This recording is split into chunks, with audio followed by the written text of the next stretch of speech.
Good morning students, how are you? Today's topic is functions of marketing.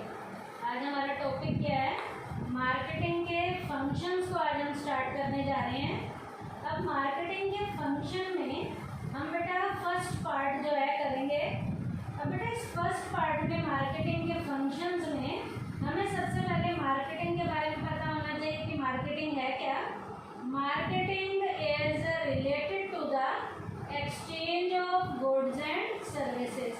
Marketing का relation किससे है बेटा? Goods और सर्विसेज के एक्सचेंज से है। एक्सचेंज का मतलब होता है लेना और देना है। मार्केटिंग का मीनिंग किससे रिलेटेड है? गुड्स और सर्विसेज के एक्सचेंज से मार्केटिंग का रिलेशन है।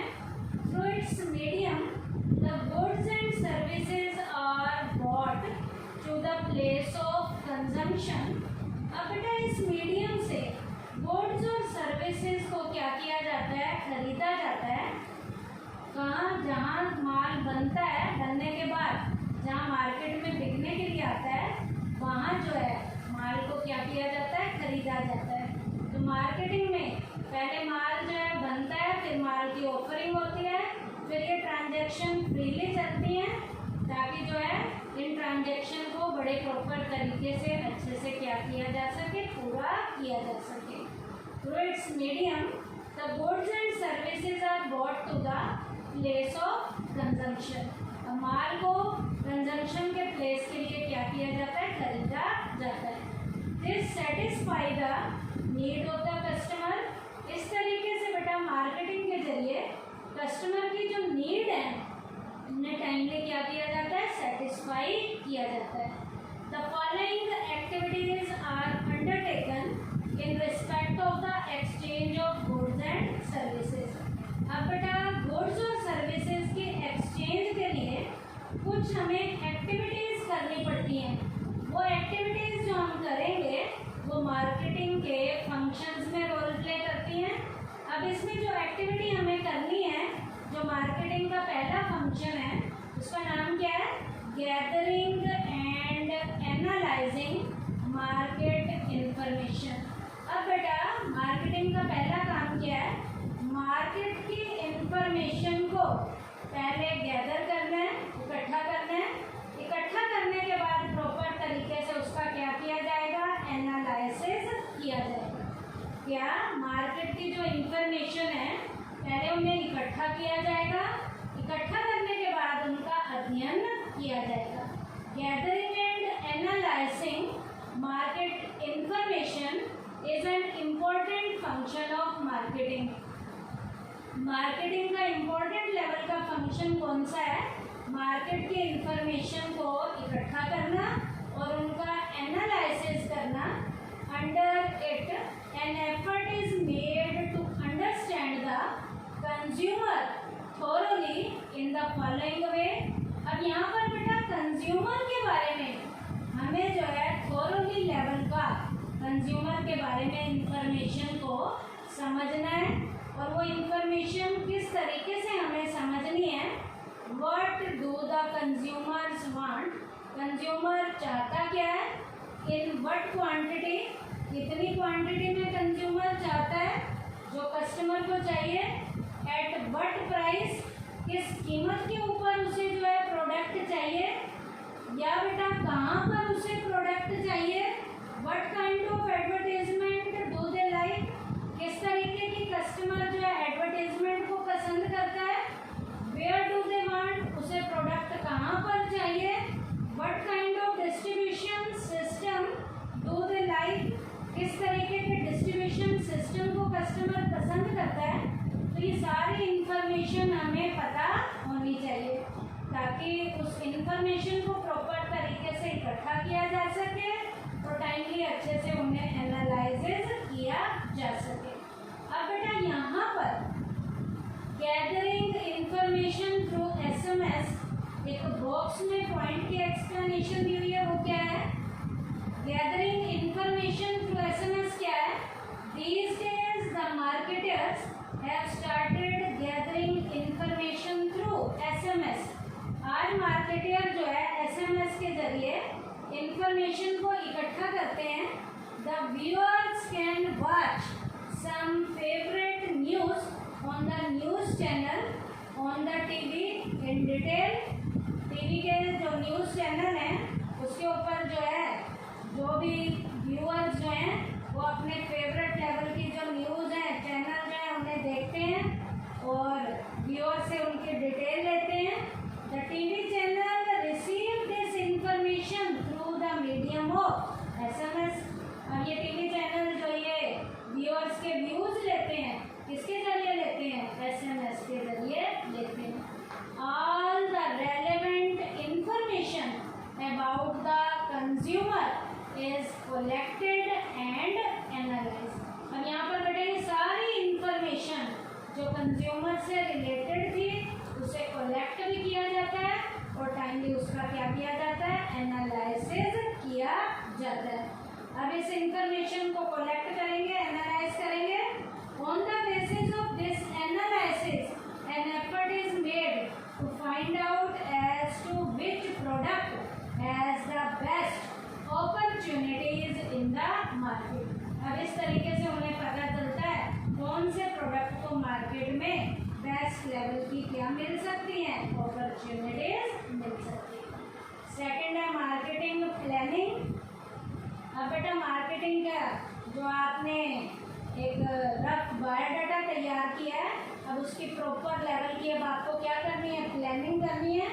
In order to achieve the objectives of an organisation with regard to its marketing, the marketer chalk out his marketing plan। अब बेटा ऑर्गेनाइजेशन के ऑब्जेक्टिव को पूरा करने के लिए अब मार्केटर यहाँ पर क्या करता है? प्रॉपर तरीके से मार्केट की क्या करता है? प्लानिंग करता है ताकि जो ऑब्जेक्टिव उन्होंने सोचे हैं इस प्रॉपर प्लानिंग के जरिए उन ऑब्जेक्टिव्स को टाइम पे क्या किया जा सके? पूरा किया जा सके। अब यहाँ पर एक एग्जांपल भी दे सकते हो। A company has a 25% market share of a particular product. The company wants to raise it to 40%।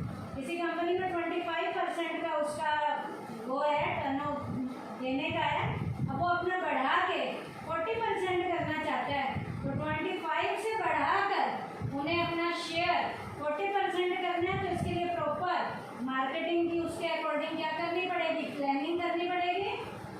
In order to achieve this objective the marketer have to prepare a plan. अब इस objective को पूरा करने के लिए marketer को plan बनाना पड़ेगा in respect the level of the production, ताकि उतने प्रोडक्शन के लेवल पर आया जा सके। It will also be decided as to who will do what. यहाँ पर ये देखा जाएगा कौन ये काम करेगा, कब करेगा, and when and how.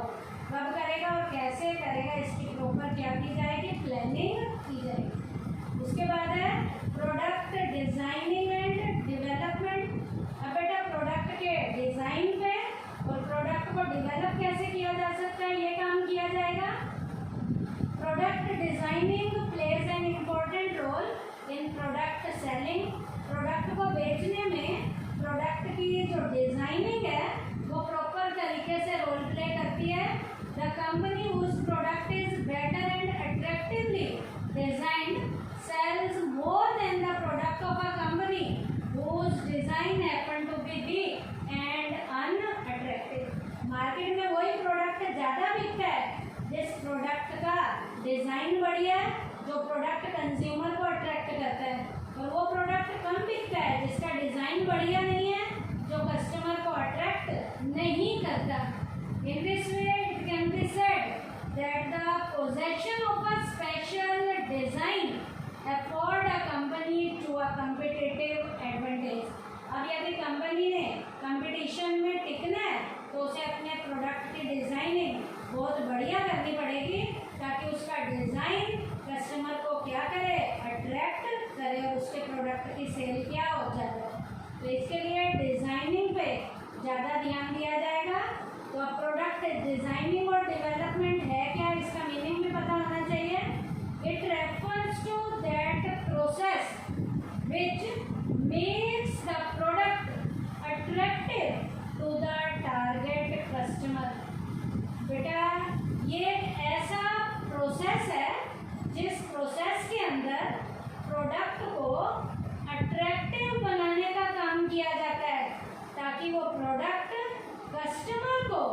Attract कर सके और उस प्रोडक्ट के कस्टमर मार्केट में बढ़ सके। तो प्रोडक्ट डिजाइनिंग और डेवलपमेंट क्या है? It refers to that process which makes the product attractive to the target customer. अब बेटा प्रोडक्ट को अट्रैक्टिव बनाने के लिए उसके डिजाइन को अट्रैक्टिव बनाना है ताकि कस्टमर उसकी ओर अट्रैक्ट हो। ये काम भी हमारे मार्केटिंग मैनेजर को करना पड़ेगा।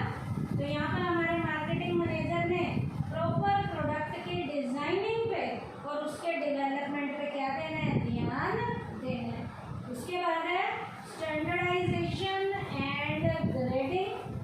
प्रोडक्ट स्टैंडर्ड का होना चाहिए, उसकी ग्रेडिंग को भी ध्यान में रखना है। तो सबसे पहले आपको स्टैंडर्डाइजेशन का मीनिंग पता होना चाहिए। Standardisation refers to determining of standard regarding size, quality, design, weight, colour, raw material to be used etcetera. Standardisation का मीनिंग क्या है?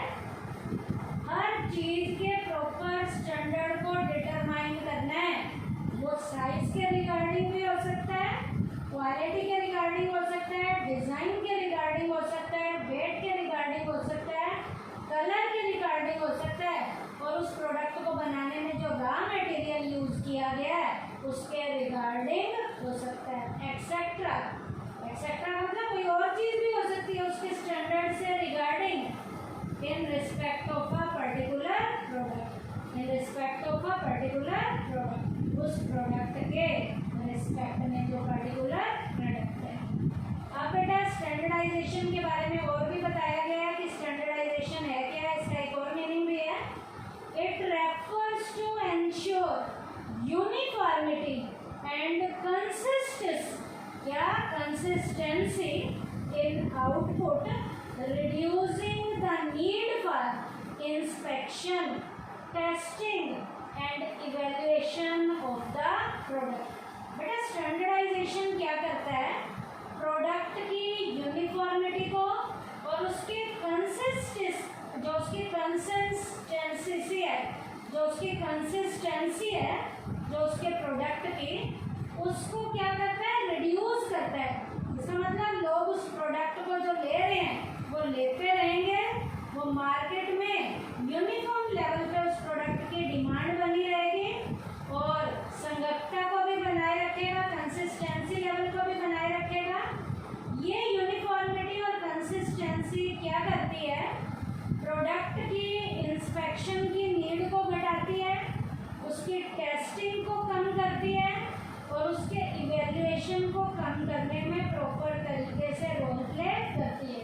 क्यों? क्योंकि प्रोडक्ट क्या है? स्टैंडर्ड का है, और स्टैंडर्ड में उसका साइज स्टैंडर्ड का है, क्वालिटी स्टैंडर्ड की है, डिजाइन स्टैंडर्ड का है। तो यहाँ स्टैंडर्डाइजेशन का मीनिंग क्या है? और it refers to ensure uniformity and consistency in output, reducing the need for inspection, testing and evaluation of the product। ये तो बेटा स्टैंडर्डाइजेशन का मीनिंग था। अब बेटा ग्रेडिंग का मीनिंग क्या है? It refers to the process of classification of products into different groups on the basis of some of its important characteristics such as quality, size, etc. बेटा ग्रेडिंग क्या है? एक ऐसा प्रोसेस है जिस प्रोसेस के अंदर प्रोडक्ट को बेटा अलग अलग ग्रुप में क्लासिफाई किया जाता है, उसकी अलग अलग इम्पोर्टेंट करेक्टरिस्टिक के बेसिस पे वो क्या हो सकता है? क्वालिटी हो सकता है, साइज हो सकता है। तो जो प्रोडक्ट की अलग अलग कैरेक्टरिस्टिक्स के बेस पे प्रोडक्ट को अलग अलग ग्रुप में क्लासिफाई करने का जो प्रोसेस होता है उसे हम किसका नाम देते हैं? ग्रेडिंग का नाम देते हैं। अब बेटा प्रोडक्ट में 3 ग्रेड होते हैं, ए ग्रेड, बी ग्रेड और सी ग्रेड। ए ग्रेड क्या होता है? बिल्कुल जो है ए ग्रेड जो है, जो हमारी नॉर्मल लेवल की जो क्वालिटी होती है वो नॉर्मल लेवल का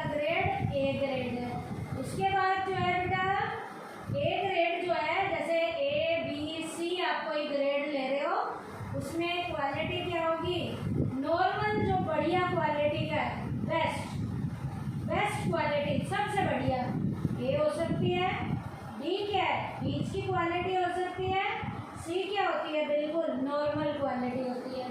तो ग्रेड वाइज भी 3 ग्रेड हो सकते हैं, ए बी और सी।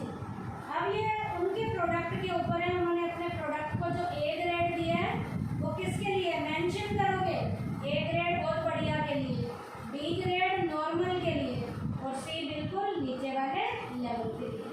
तो 3 ग्रेड होते हैं जो प्रोडक्ट को क्वालिटी वाइज साइज वाइज अलग अलग उनकी करेक्टरिस्टिक के हिसाब से अलग अलग ग्रुप में क्या करता है उसे क्लासीफाई करता है। उस प्रोसेस को किसका नाम देते हैं, ग्रेडिंग का नाम देते हैं। तो ये मार्केटिंग का चौथा फंक्शन था क्या, स्टैंडर्डाइजेशन एंड ग्रेडिंग। अब बेटा मार्केटिंग के जो बचे हुए फंक्शन हैं वो बेटा हम अगले लेक्चर में करेंगे, मार्केटिंग के फंक्शन के सेकंड पार्ट में। आज के पार्ट में, आज के लेक्चर में हमने 4 फंक्शन किए, जिसमें पहला था gathering and analysing market information, second marketing planning, third product designing and development और फोर्थ हमने किया है स्टैंडर्डाइजेशन एंड ग्रेडिंग। जो बचे हुए मार्केटिंग के फंक्शन के पॉइंट हैं वो बेटा हम मार्केटिंग के फंक्शन के सेकंड पार्ट के अगले लेक्चर में करेंगे। थैंक यू बेटा।